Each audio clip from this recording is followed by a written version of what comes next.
오늘 저희들에게 말씀을 주실 목사님은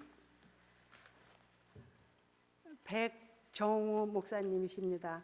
남가주 동신교회에서 시모하시는 목사님이신데 오늘 저녁에 식사를 대접해 드리면서 우리 목사님께서 목사님에 관해서 이제 양력을 말씀해 달라고 하시니까 우리 백정우 목사님께서 말씀하시기를 그냥 남가주 동신교회라고만 말씀해 주세요 그러시더라고요. 그런데 꼭 한 가지 잊어버리지 말고 꼭 전해 주세요 그러시는 것이 뭔가 하면 우리 목사님을 제일 존경하신다고 그 말씀을 꼭 전해달라고 그러셨습니다. 우리 목사님 나오셔서 말씀을 전하실 적에 구원의 감격 그리고 거룩함이라는 말씀으로 나오실 적에 큰 박수로 환영해 주시면 감사하겠습니다.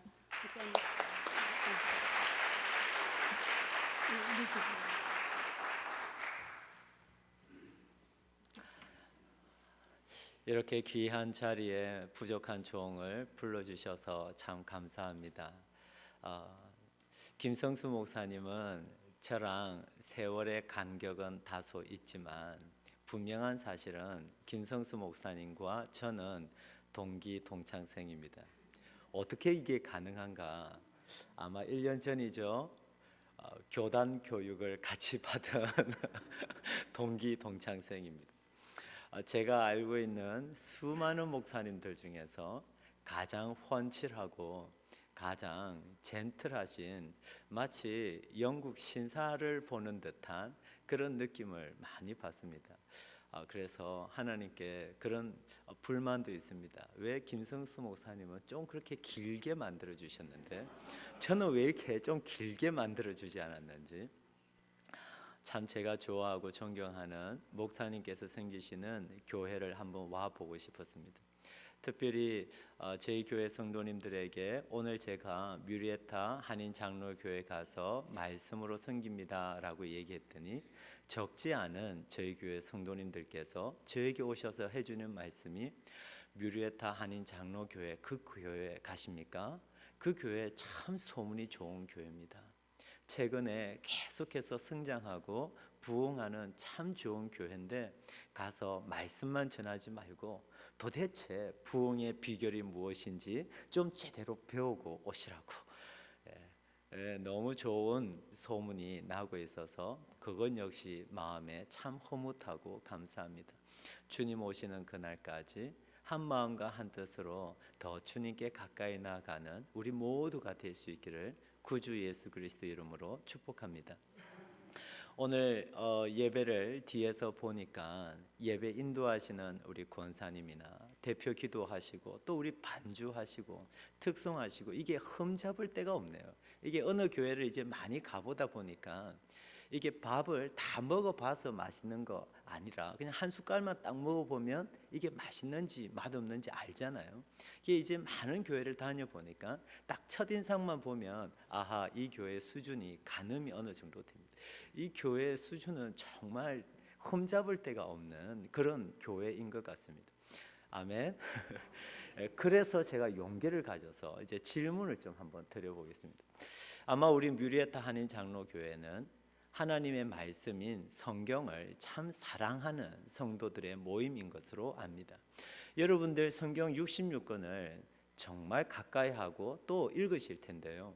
성경 66권의 가장 핵심적인 사상 하나를 말하라고 하면 여러분은 뭐라고 대답을 하실 수 있겠습니까?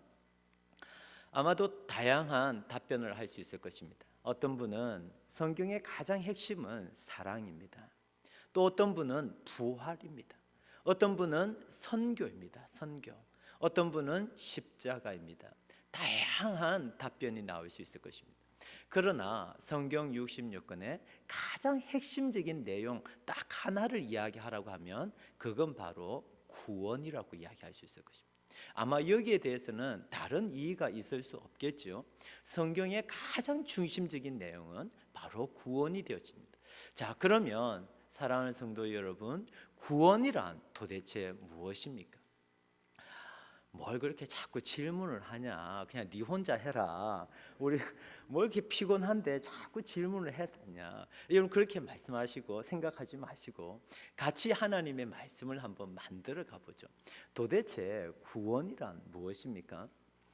저는 한국 기독교 역사가 이제 한 140년 정도 되어 가지 않습니까? 그럼에도 불구하고 그렇게 긴 세월이 아님에도 불구하고 이 한국 기독교가 한국 본토나 이민 사회에서나 정말 급격하게 쇠퇴해 가고 무너지고 있는 이 장면들을 보면서 마음이 누구보다도 아픕니다.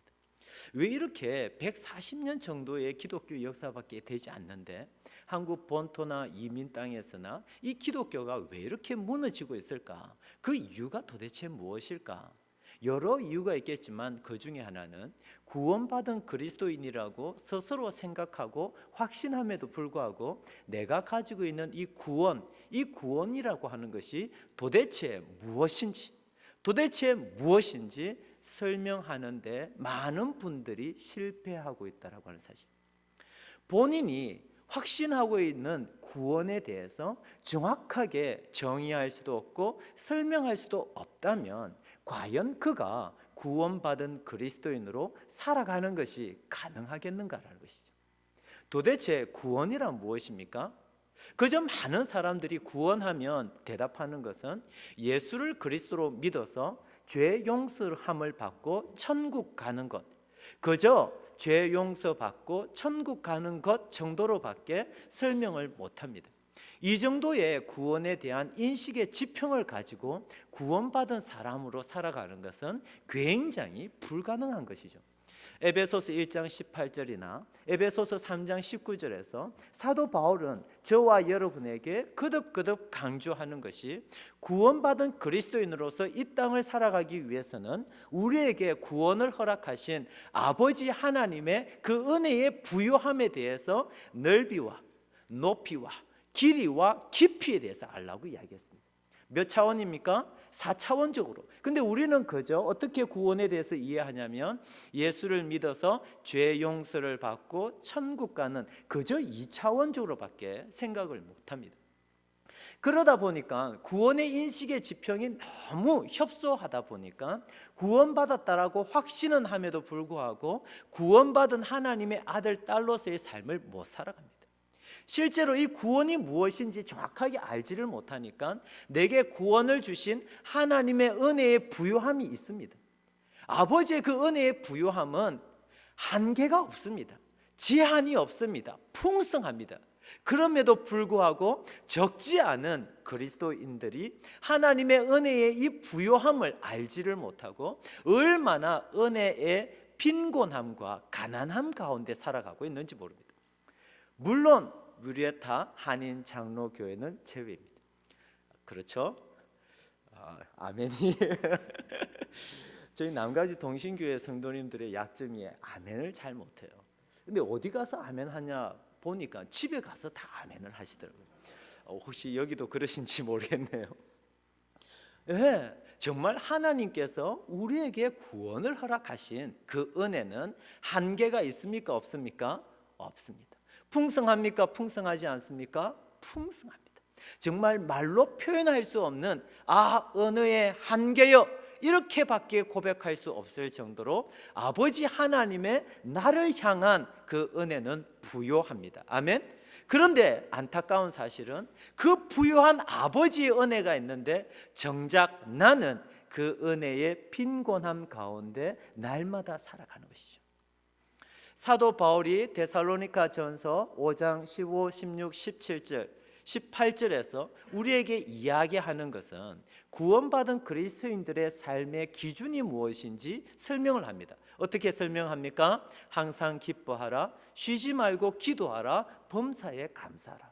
이것이 정말 구원받은 그리스도인들의 삶의 가장 정상적인 표준이고 기준이라고 말할 수 있습니까? 예, 그렇게 말할 수 있습니다. 왜 그렇게 말할 수 있습니까? 그 다음 구절을 보면 이는 즉 항상 기뻐하고 쉬지 아니하고 기도하며 범사에 감사하는 이와 같은 삶, 이는 그리스도 예수 안에서 너희를 향하신, 즉 너희를 구원하신 아버지의 뜻이니라. 아버지의 목적이라는 것입니다. 왜 아버지 하나님께서 우리를 구주 예수 그리스도의 피뿌림을 통해서 구원해 주셨습니까? 그 중요한 이유는 항상 기뻐하고 쉬지 아니하고 기도하며 범사에 감사하는 삶을 살라고. 그런데 여러분, 오늘날 적지 않은 그리스도인들이 항상 기뻐합니까? 쉬지 아니하고 기도하고 범사에 감사하고 있나요? 그렇게 하지를 못해요. 이제 제가 섬기는 우리 남가주 동신교회에서 제가 주일 설교를 하기 위해서 이 자리에 딱 서면 그 순간 저를 바라보는 성도님들의 표정은 항상 정직합니다. 항상 정직합니다. 꾸밈이 없습니다. 그런데 그 꾸밈이 없는 성도님들의 그 표정이 하나같이 어떤 표정이냐면, 표현이 좀 그런데 모두 다 한결같이 우거지상입니다. 우거지상. 아버지 하나님께 예배 드리러 온 구원받은 백성들이 가지고 있는 그 표정이 뭐냐면 다 우거지상입니다. 그래서 교회에 와서 늘 기도하고 간구하는 것이 상처받았으니까 치료해달라고, 위로해달라고, 저에게 찾아오는 성도들마다 제가 지금 힘들고 상처받았으니까 위로해달라고, 치료해달라고 그렇게만 이야기합니다. 그런데 사도 바울은 이야기하기를 아버지 하나님의 그 구원을 받은 자들의 삶은 항상 기뻐하고 쉬지 아니하고 기도하고 범사에 감사하는 삶이라고요. 근데 매일 교회에 와서 상처받아서 시험받아서 넘어져서 자빠지고 그래서 치료해달라고, 위로해달라고, 교회가 마치 야전병원 되어가는 것 같습니다. 교회에 그런 역할이 있죠. 그러나 더 중요한 것은 교회는 사탄 마귀의 괴계를 회파할 수 있는 그런 야전 사령관의 역할을 분명히 해야 되는데 그런 역할은 하지를 못합니다. 세상을 향해서 개혁을 외치고 사탄 마귀의 그 괴계를 강력하게 진대를 무너뜨리는 그와 같은 야전 사령관의 역할을 해야 되는데 그건 못하고 늘 넘어지고 쓰러져서는 야전 병원의 역할만을 감당하게 되는 것이죠. 왜 이와 같은 현상이 일어날까요? 많은 경우 아버지의 은혜에 그 구원을 베푸신 아버지 은혜의 부요함이 있는데 그 부요함을 깨닫지 못하고 너무 많은 경우 빈약하게 살아가는 것입니다. 생각해 보십시오. 은혜의 그 부요함 가운데 살아가는 자만이 항상 기뻐하고 쉬지 아니하고 범사에 감사할 수 있겠죠. 그 아버지의 은혜의 부요함을 느끼지 못하면 그 삶은 불가능해지는 것입니다. 이 모든 것의 이유가 무엇일까요? 그것이 바로 내가 구원받은 성도임에도 불구하고 구원이 무엇인지에 대한 인식의 지평이 너무 좁기 때문인 것입니다. 오늘 저는 여러분들과 그래서 이 구원의 인식의 지평을 좀 넓히는 시간을 한번 가져봅시다. 이에 도대체 구원이란 무엇입니까? 10원에서 1원을 감하면 구원이 되어지는데 도대체 구원이란 무엇입니까? 가장 심플하게 얘기하면 구원은 자유 그리고 섬김이라고 표현할 수 있습니다. 한번 따라할까요? 자유 그리고 섬김. 이것이 정말 그러한가? 이 모든 메시지는 성경을 근거로 해야 되겠죠. 이 구원에 대해서 성경은 분명하게 이야기합니다. 우리가 마태, 마가, 누가, 요한복음을 사복음서라고 이야기합니다. 이에 요한복음을 뺀 마태, 마가, 누가복음을 보는 관점이 같다라고 해서 공관복음이라고 이야기합니다. 어떤 관점이 같냐면 마태, 마가, 누가복음은 사건 중심으로 이루어졌습니다. 그래서 그 관점이 같은 것이죠. 거기에 비해서 요한복음은 하나의 주제, 즉 예수 그리스도의 주제를 가지고 1장에서 21장까지 기록되어져 있습니다. 이에 요한복음을 보면 그 전반부를 1장에서 12장까지로 나눌 수 있습니다.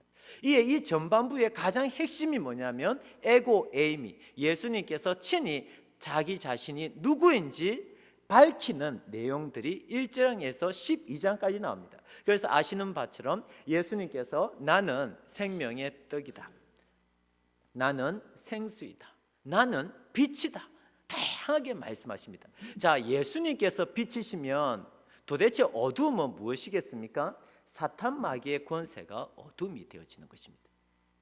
이에 사탄 마귀의 권세를 깨시고 예수 그리스도께서 빛으로 오셔서 사탄 마귀의 그 어두운 권세 가운데 포로로 잡혀있던 저와 여러분을 예수님께서 빛으로 오셔서 자유케 해주셨다라고요.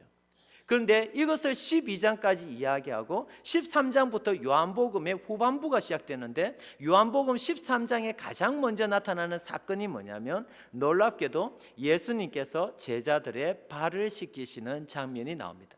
즉 뭘 이야기합니까? 너희가 예수 그리스도로 말미암아 자유케 되었다면 이제 그 자유를 가지고 어떠한 삶을 살라고요? 내가 제자들의 발을 씻기신 것처럼 너희들도 누군가의 발을 씻기는 섬김의 삶을 살라는 것입니다. 이 로마서의 전반부를 1장에서 11장까지로 볼 수 있는데, 이 로마서의 전반부의 내용은 철저하게 바울이 우리가 어떻게 해서 죄와 사망으로부터 자유함을 누릴 수 있게 되었는지에 대해서 자세히 변호하는 것이 로마서 1장에서 11장까지의 내용입니다. 그런가 하면 후반부인 12장에서 16장까지의 내용은 철저하게 이 자유를 소유한 자들의 삶이 이제 어떻게 해야 되는지를 보여주고 있는데, 그것이 한마디로 섬김의 삶이라는 것입니다. 갈라디아서의 전반부를 1장 1절에서 5장 12절로 본다면, 이 전반부는 철저하게 하나님께서 우리에게 소원하시는 바가 있는데, 그것은 주 안에서 우리가 자유를 누리는 것이라고요. 그걸 갈라디아서 1장 1절에서 5장 12절까지 이야기합니다. 후반부인 갈라디아서 5장 13절은 이렇게 기록되어져 있죠. 형제들아, 너희를 향하신 하나님의 뜻이 있는데, 그 뜻이 무엇이냐면, 주께서 너희에게 주신 그 자유를 가지고 너희 육체의 기회로 사용하지 말고, 즉 너희 원하는 대로 사용하지 말고 오직 어떻게 하라고요? 오직 사랑으로 서로 종노릇하라는 것입니다. 구원을 이야기하고 있는 이 성경은 철저하게 구원을 어떻게 설명하고 있느냐면 자유 그리고 섬김이라는 것입니다. 정리하면 도대체 무엇으로부터의 자유입니까? 죄와 질고와 사망으로부터의 자유, 죄와 사망으로부터 질고로부터의 자유. 그가 우리를 대신해서 채찍에 맞으시고, 그가 우리를 대신해서 자기 몸을 희생제물로 단번에 드리심으로 예수 그리스도를 통해서 우리가 자유케 되어졌다고요.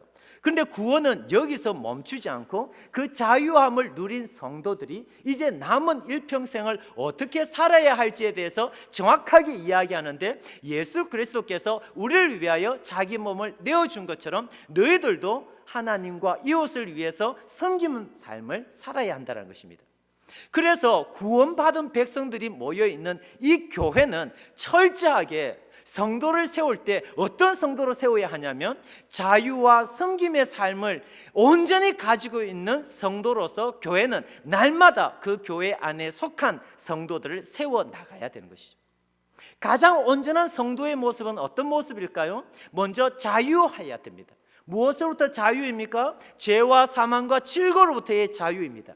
뿐만 아니라 더 높아지려고 하는 욕심, 더 많이 가지려고 하는 그와 같은 욕망, 혹은 내일에 무엇을 먹고 무엇을 마시고 무엇을 입을까라고 하는 장래에 대한 불안, 이 모든 것으로부터 자유케 하는 것입니다. 그런가 하면 이 자유를 이제 뛰어넘어서는 구원받은 성도로서 어떠한 삶을 살아야 하는가? 철저하게 이전에는 내가 내 인생의 주인이 되어서 나만을 위해서 살았습니다. 근데 구주 예수 그리스도가 이제 내 속에 들어오게 되어지면 구주 예수 그리스도를 위해서 살아가는 삶인데, 그 구주 예수 그리스도가 우리에게 원하는 삶이 뭐냐면 하나님을 사랑하고 이웃을 사랑하고 세상을 섬기는, 한마디로 섬김의 삶이라는 것입니다.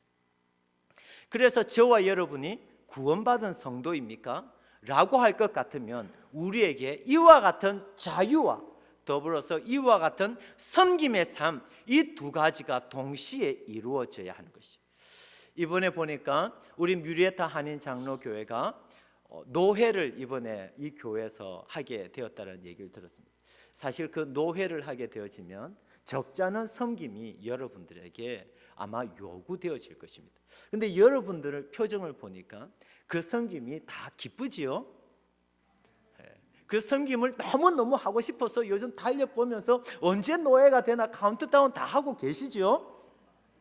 정말 우리에게 자유가 있게 되어지면 섬김이 부담이 아니라 이제 섬김이 기쁨이 되어지는 것입니다. 그 삶이 항상 기뻐하고 범사에 감사할 수 있는 성도의 삶이 되어지는 것입니다. 그게 왜 그 섬김이 기쁘냐면 구원받은 성도들은 이제 사명을 쫓아 살아가는 것입니다. 그 사명은 철저하게 내가 나 자신을 위해서 살아가는 삶이 아니라 예수 그리스도의 사랑을 가지고 누군가를 위해서 살아가는 삶이 사명이라는 것입니다. 그래서 그 사명이 이제 우리에게는 기쁨이 되어지는 것이죠. 도대체 성도라는 게 무엇입니까? 성도가 되는 건 이겁니다. 이전에는 내가 내 인생의 주인이 되었습니다. 그래서 이전에는 언제나 육체의 소욕이 나의 인생을 날마다 주장했습니다. 그런데 예수를 그리스도로 믿게 되어지면 내 속에 예수님이 오십니다. 그러면 이제 나는 육체의 소욕을 따르지 않고 오직 성령의 소욕을 따르게 되어지는 것이죠. 이게 놀라운 일입니다. 육체의 소욕을 따르던 자들이 이제 성령의 소욕을 따른다고요. 근데 그 성령의 소욕, 하나님의 마음은 무엇이냐면 하나님을 사랑하고 이웃을 사랑하고 세상을 섬기는 것이라고요. 그러한 삶을 통해서 예루살렘과 온 유대와 사마리아와 땅끝까지 이르러서 우리는 복음을 전하게 되는 것이죠. 그래서 아하, 내가 정말 구원받은 성도인가, 이것을 알 수 있는 것은 내게 있어서 섬김이 정말 기쁜가 스스로 질문해 보면 이게 정확하게 되어지는 것이죠. 그런데 여러분, 이 자유와 섬김이 온전한 자유와 섬김이 되기 위해서 우리에게 가장 중요한 것이 있습니다. 그것을 오늘 로마서 12장 1, 2절에서 이야기합니다. 제가 아까 말씀드렸죠. 로마서의 전반부가 1장에서 11장까지인데 뭐에 대해서 이야기한다고요? 자유에 대해서 이야기합니다. 그리고 12장에서 16장까지는 섬김에 대해서 이야기합니다. 이에 12장 1, 2절은 이 자유와 이 섬김의 가교 역할을 합니다. 즉 이 자유와 섬김 이 모두가 온전한 것이 되도록 하기 위한 가장 중요한 키가 로마서 12장 바로 이 1, 2절 가운데 있는 것이죠. 이에 로마서 12장 1절을 보면 형제들아 내가 하나님의 모든 자비하심으로 너희에게 권하노니 너희 몸을 하나님께서 기뻐하시는 거룩한 산 제사로 드리라. 이것이 영적 예배라고 이야기합니다. 여러분, 우리가 어떻게 자유와 섬김의 삶을 살 수 있을까요? 가장 중요한 첫 번째는 우리의 몸을 하나님께 거룩한 산 제사로 올려드리는 것입니다. 여기서 중요한 것이 몸이라고 하는 단어입니다. 여기가 굉장히 수준 높은 곳이니까 제가 헬라어를 좀 쓰겠습니다. 헬라어에서 몸이라고 하는 단어는 두 단어가 있는데 하나는 살테이고 하나는 소마입니다. 살테는 그야말로 이 살을 이야기하는 것이 살테입니다. 그런데 이 소마라고 하는 것은 이 육체를 가지고 살아가는 일상의 모든 삶을 일컬어서 소마라고 이야기합니다. 그러면 오늘 로마서 12장 1절에 너희 몸을 하나님께 거룩한 산 제사로 올려드리라 라고 할 때 이 몸은 살테이겠습니까? 소마이겠습니까? 소마인 것이죠. 역시 이게 여러분이니까 이게 가능한 것 같아요. 이게 살테가 아니라 소마가 되어집니다. 즉 자유와 섬김의 삶을 살기 위해서 반드시 필요한 것은 우리의 일상적인 삶이 예배가 되어야 되는 것이죠. 사랑하는 성도 여러분, 저는 여러분의 예배드림이 시간적으로 바로 요 1시간, 공간적으로 예배드리는 바로 이 공간만이 여러분의 예배드림이 아니라 여러분의 모든 일상적인 삶이 예배가 되기를 축복합니다. 그와 같은 삶이 이루어져야만 자유와 섬김의 삶을 살아갈 수 있는 것이죠. 그렇다면 도대체 우리의 몸을 가지고 하나님께 거룩한 산 제사로 영적 예배로 올려드린다는 것은 무엇을 의미하는 것입니까? 그것에 대해서 친절하게 로마서 12장 2절에서 설명하는데 너희는 이 세대를 본받지 말고 라고 이야기합니다. 우리의 몸이 거룩한 산제사 예배가 될 수 있는 가장 중요한 첫 번째 비결이 뭐라고요? 이 세대를 본받지 아니하는 것으로 시작한다는 것입니다. 이것이 이 세상의 패턴, 이 세상의 이데올로기, 이 세상의 유행, 이 세상의 철학, 사조를 따르지 않는 것에서부터 시작되어진다는 것이죠. 그렇다면 이 세상의 패턴은 도대체 무엇입니까? 동서고금을 막론하고 딱 세 단어로 정리할 수 있는데 그것은 생계와 안정과 권력입니다. 한번 볼까요? 여러분, 이민 생활 처음 시작할 때 정말 새벽부터 밤늦게까지 정말 열심히 일하셨죠? 왜 그렇게 일하셨습니까?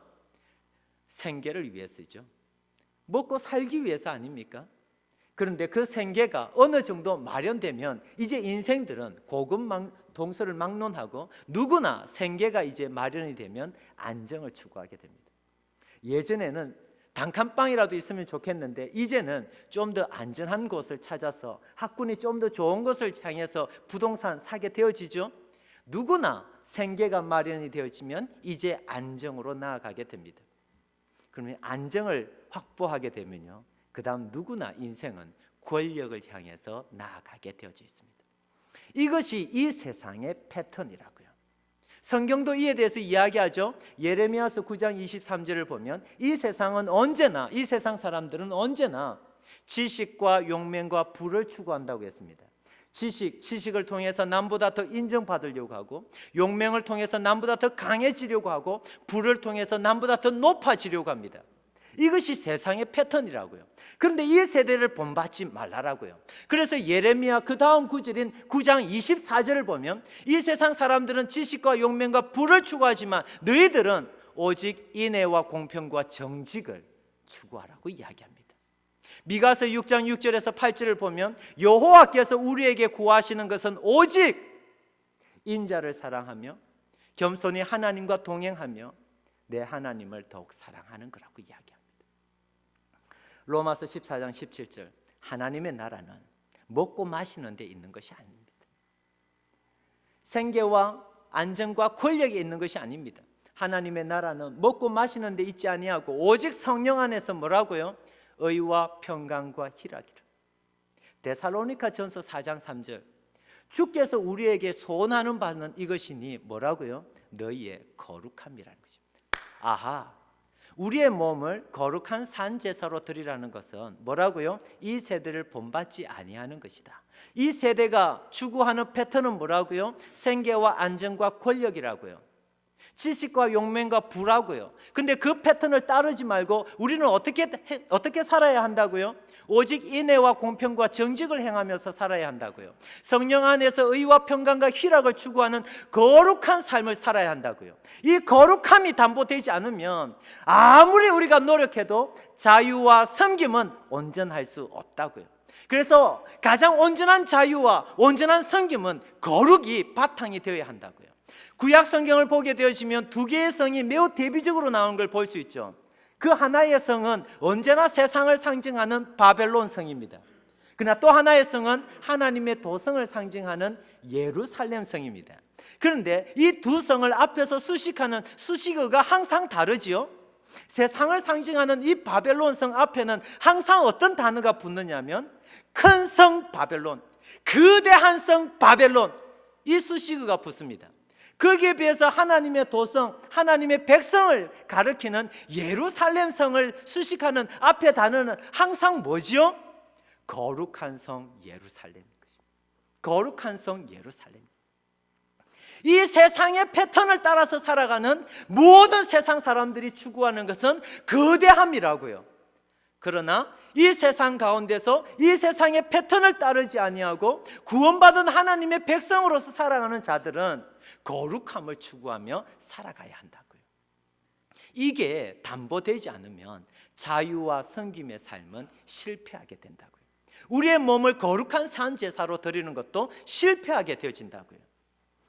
제가 여러분이 보시기에 촌에서 태어나 자란 사람 같습니까? 좀 도시에서 태어나 자란 사람 같습니까? 제 아내가 절대 이런 소리 하지 말라고 얘기했는데 제가 너무 도시 사람같이 보이지만 저는 경상남도 밀양군 산해면 희곡리 박산동 7호 3번지 너무너무 시골에서 태어나 자랐습니다. 너무너무 시골이었습니다.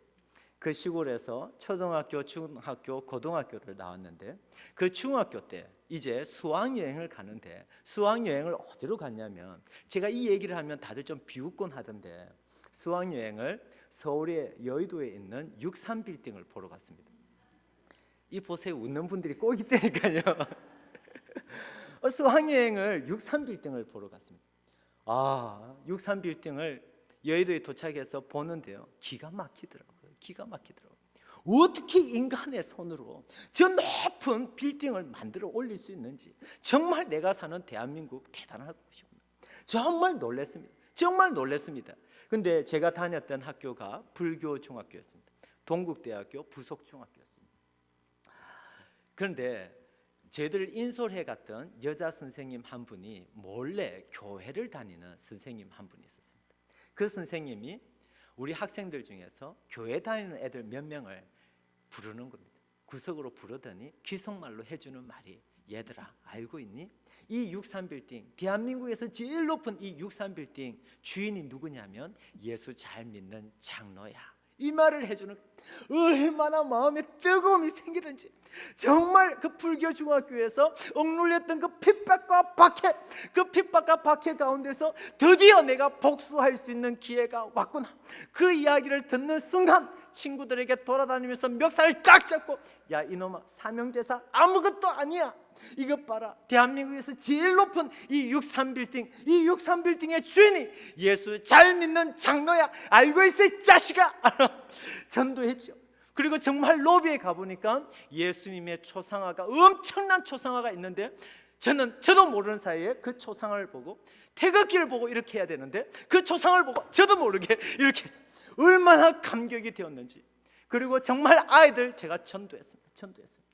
그런데 세월이 조금 더 흘러서 제가 고등학교 2학년 때 슬픈 소식 하나를 들었습니다. 어떤 소식이냐면 친구 하나가 신문을 하나 스크랩한 것을 가위로 오려와서는 저에게 딱 내밀더니 하는 말이, 정우야 봐라, 63 빌딩 팔렸다 이놈아. 63 빌딩 팔렸다. 도대체 하나님이 어디 있느냐? 라고 이야기하는데 저는 정말 할 말이 하나도 없었습니다. 그리고는 화장실로 그냥 달려가서 하나님께 따지면서 기도했습니다. 하나님, 지금 뭐 하는 것입니까? 정말 하나님이 전능하시고 정말 존재하시고 하나님이 사랑의 하나님이시고 살아계신 하나님일 것 같으면 이 예수 잘 믿는 장로님에게 63 빌딩 하나 지켜주지 못합니까? 63 빌딩 하나 지켜주지 못합니까? 내가 그때 이 63 빌딩 때문에 전도한 수많은 어린 양들이 있는데 그 어린 양들 어떻게 하란 말입니까? 이 우사를, 이 부끄러움을 어떻게 감당하라고 그거 하나 지켜주지 못했습니까? 소문에 그 장로는 트리니티 신학교도 세우고 교회도 세우고 햇불 트리니티 회관도 세우고 유명하고 좋은 일 많이 했다는데 그 장로에게 63 빌딩 하나 지켜주지 못했습니까? 그것이 화장실에서 제가 하나님께 터뜨리며 기도했던 내용이었습니다. 그런데 이제 신학을 공부하면서 하나님을 알면 알수록 한 가지 알게 되는 사실은, 우리 하나님은 거대한 최순영 회장을 원했던 것이 아니라 거룩한 최순영 장로를 원했다는 사실입니다. 이것이 구원받은 성도로서 자유와 섬김의 삶을 살아갈 때에 우리에게 필요한 삶의 모습이라고 하는 것입니다. 도대체 우리가 무엇으로 전도할 수 있을까요? 자유와 섬김의 삶을 살아가는 우리가 무엇으로 전도할 수 있을까요? 입으로만 전도했기에 오늘날 기독교가 이 모양인 것입니다. 거룩한 삶의 행실을 가지고 전도하지 못했던 우리의 삶의 모습을 두고 하나님께 회개해야 하는 것입니다. 가수 조영남 씨가 원래 모태신앙이었죠. 정말 예수를 잘 믿었던 학생이었죠. 그랬던 그가 지금은 예수를 믿지 않습니다. 왜 자기가 이제 예수를 믿지 않는지 그 중요한 한 사건이 된 것을 신문에서 한번 인터뷰한 것을 읽게 되었습니다. 뭐냐면 자기가 고등학교 때 집에 오니까 자기 어머니는 그때만 해도 여전도의 유명한 집사였는데 부업거리로 집에서 참꿀, 진짜 꿀을 만들어서 파는 그 부업을 했다는 것입니다. 한 번은 학교 갔다가 오니까 그 참꿀을 만든다고 표는 딱 붙여놓고서는 백설탕을 그렇게 갖다 붓더라고요. 백설탕을 그렇게 갖다 붓고는 휘저으면서 내 주를 가까이 하게 함은, 그게 고등학생인 조영남의 눈에 너무 이상하게 보이더라는 것입니다. 근데 그때부터 조영남 씨가 예수를 떠나게 되는 첫걸음이 되었다는 것입니다. 제가 한국에서 교회를 섬길 때 장로님 한 분이 한국에서 이름만 얘기하면 알 수 있는 대표적인 한국의 로펌을 가지고 있는 분이었습니다. 아주 오래전 일이죠. 이분이 한 번은 일본에 출장을 가게 되었는데 한국에서 급하게 호텔로 전화가 왔다는 것이 뭐냐면 이미 시간은 10시가 훨씬 넘어버린 시간인데 내일 아침 8시까지 이 장로님의 사인이 들어간 이 서류 하나가 대법원으로 들어가야 된다는 것입니다. 근데 지금 이미 10시 반이고 11시입니다. 그때는 인터넷도 없을 때입니다. 근데 내일 아침 8시까지 어떻게 이 서류한 사인을 어떻게 한국으로 지금 보낼 수 있습니까? 고민하다가 그래도 혹시나 해서 호텔 로비로 내려와서 호텔 그 지배인에게 한번 물어봤다고 합니다. 자초지경을 이야기하고 내일 아침 8시까지 이게 대법원에 들어가야 되는데 혹 당신 도와줄 수 있느냐고. 그러자 이 호텔 지배인이 생글생글 웃으면서 자기가 그것을 할 수 있다는 거예요. 그래서 너무 마음이 좋아서 서류를 주고 엘리베이터를 타고 다시 올라오려고 하는데 그래도 마음이 못내. 이 안심이 안 되어서 다시 가서 물어봤다고 합니다. 이게 정말 중요한 서류인데 내일 아침까지 정말 당신이 한국에 보낼 수 있느냐. 이번엔 또 생글생글 웃으면서 자기가 정말 할 수 있다는 거예요. 그게 정말 올라가려고 했는데 한국 사람들은 그런 거 있잖아요. 삼세판. 정말 그런가 싶어서 마지막으로 한 번 더 정말 이게 너무너무 중요한 서류인데 정말 당신이 가능하냐고. 불가능하면 지금 이야기하라고. 정말 가능하냐고 물어봤더니 그때까지만 해도 생글생글 웃던 이 일본인 호텔 지배인이 정색을 딱 하더라는 것입니다. 그러면서 딱 한마디 합니다. 무슨 말을 했냐면 나는 일본 사람입니다. 딱 이 한마디 하더라는 것입니다. 그 말에 무슨 의미가 담겨져 있겠습니까? 당신 일본 사람 몰라? 일본 사람 몰라? 나 일본 사람이야. 일본 사람이야. 그게 오래전 일인데 그 장로님의 가슴 속에는 계속해서 기억에 남더라는 것입니다.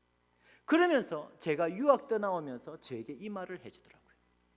그 순간 자기는 그리스도인으로서 너무너무 부끄러웠다는 것입니다. 나는 어디 가서 내가 그리스도인입니다 라고 이야기했을 때 과연 상대방은 어떻게 생각하고 있을까? 여러분 아는 분들이나 주변 사람들에게 나는 그리스도인입니다 라고 이야기할 때 저들은 신선한 도전과 충격을 받을 수 있을까요? 오늘 로마서 12장 1, 2절은 이렇게 이야기합니다. 이 세대를 본받지 말라고요. 그리고 마음에 새로운 변화를 받으라고요. 이 새로운 변화가 뭐겠습니까? 그게 바로 거룩함이라는 것이죠. 거룩함이라는 것이죠. 사랑하는 구주 예수 그리스도의 백성된 성도 여러분, 우리에게 아버지 하나님은 이 세상의 그 무엇과도 비교할 수 없는 구원을 우리에게 허락해 주셨습니다. 도대체 그 구원이란 무엇입니까? 자유와 섬김의 삶입니다. 이 자유와 섬김의 삶은 도대체 어떠한 삶으로 가능합니까?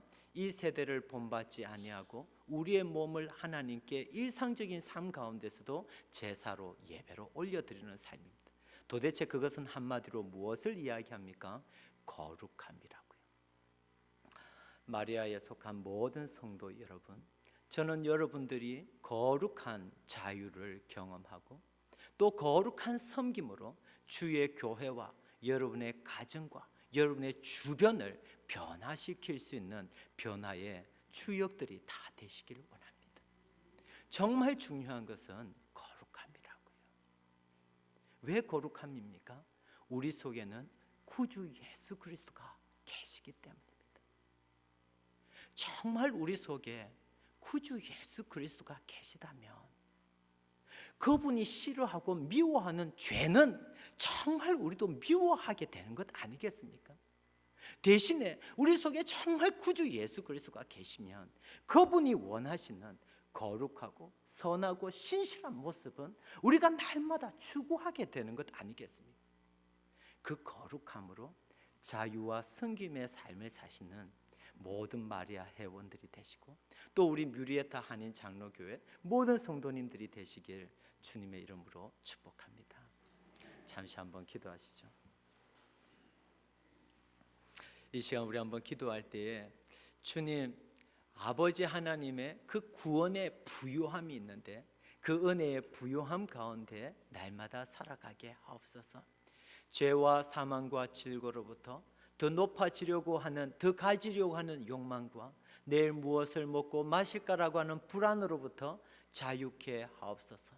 더불어 그 자유를 가지고 이제 하나님을 사랑하고 이웃을 사랑하고 세상을 섬기는 섬김의 삶을 살게 하시되 거룩하게 섬기게 도와주시옵소서. 우리 말씀을 생각하며 잠시 한번 기도하겠습니다. 하나님 아버지 감사합니다.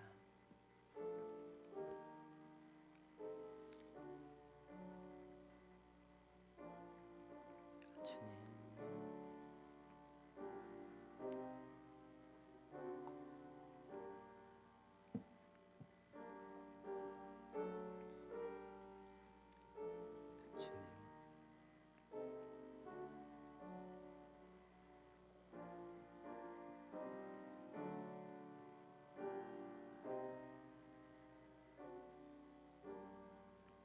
하나님 아버지, 오늘 참 귀한 교회에 부족한 종을 보내시고 마리아 선교의 헌신 예배에 하나님의 말씀을 전하게 해주셔서 감사합니다. 주님, 이곳에 모인 사랑하는 모든 주의 백성들이 구원의 감격을 누리며 살아가게 하시고 거룩한 하나님의 아들, 딸로 자유와 섬김의 삶을 온전히 살아갈 수 있도록 도와주시옵소서. 감사하오며 예수님 이름으로 기도하옵나이다.